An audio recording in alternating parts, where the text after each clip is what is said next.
आज हम बात कर रहे हैं देश के जाने माने युवा कथावाचक इंद्रेश उपाध्याय के भव्य विवाह समारोह की, जो शुक्रवार को जयपुर के आमेर स्थित ताज होटल में संपन्न हुआ। यह शादी न केवल धार्मिक और सांस्कृतिक दृष्टि से महत्वपूर्ण थी, बल्कि इसमें कई गणमान्य व्यक्तियों की उपस्थिति ने इसे और भी खास बना दिया। विवाह समारोह में सबसे आकर्षित बात थी विवाह मंडप का भव्य स्वरूप। मंडप को तिरुपति बालाजी मंदिर के तर्ज पर विशेष रूप से सजाया गया था। यहाँ पर दूल्हा इंद्रेश उपाध्याय और दुल्हन शिप्रा वैदिक रीति रिवाजों के अनुसार 7 फेरे लेते हुए विवाह बंधन में बंधे। इस दौरान 101 पंडितों ने 3 घंटे तक विवाह की मुख्य वैदिक रस्में पूरी करवाई। अब बात करते हैं मुख्य सवाल की। इंद्रेश उपाध्याय के विवाह मंडप के पीछे धीरेन्द्र कृष्ण शास्त्री क्या कर रहे थे? धीरेन्द्र शास्त्री जी, जो देश भर में अपने धार्मिक प्रवचनों और भक्तिवाद के लिए जाने जाते हैं, विवाह मंडप में दूल्हे इंद्रेश उपाध्याय के बिल्कुल पीछे बैठे थे। यह उनके सम्मान और आशीर्वाद का प्रतीक था। उनकी उपस्थिति सिर्फ एक दर्शक के रूप में नहीं थी, बल्कि उन्होंने विवाह के धार्मिक महत्व को और भी अधिक गहनता से प्रस्तुत किया। धीरेन्द्र शास्त्री जी ने मंडप में बैठकर विवाह की वैदिक रस्मों का ध्यानपूर्वक अवलोकन किया। उनका ध्यान हर एक मंत्र और हर एक रीति पर था। आमतौर पर जब कोई धार्मिक अनुष्ठान संपन्न होता है, तो उनके जैसे ज्ञानी साधु का मौजूद होना आशीर्वाद देने के लिए अत्यंत महत्वपूर्ण माना जाता है। शास्त्री जी की भूमिका केवल बैठने तक सीमित नहीं थी, उन्होंने दूल्हा दुल्हन और उनके परिवार को मार्गदर्शन भी दिया।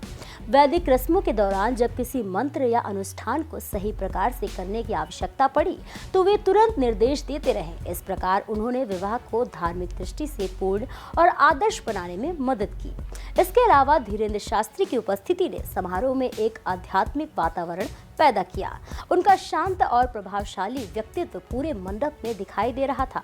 इससे न केवल दूल्हा दुल्हन और उनके परिवार को मानसिक शांति मिली, बल्कि उपस्थित सभी गणमान्य व्यक्तियों को भी इस विवाह में दिव्य ऊर्जा का अनुभव हुआ।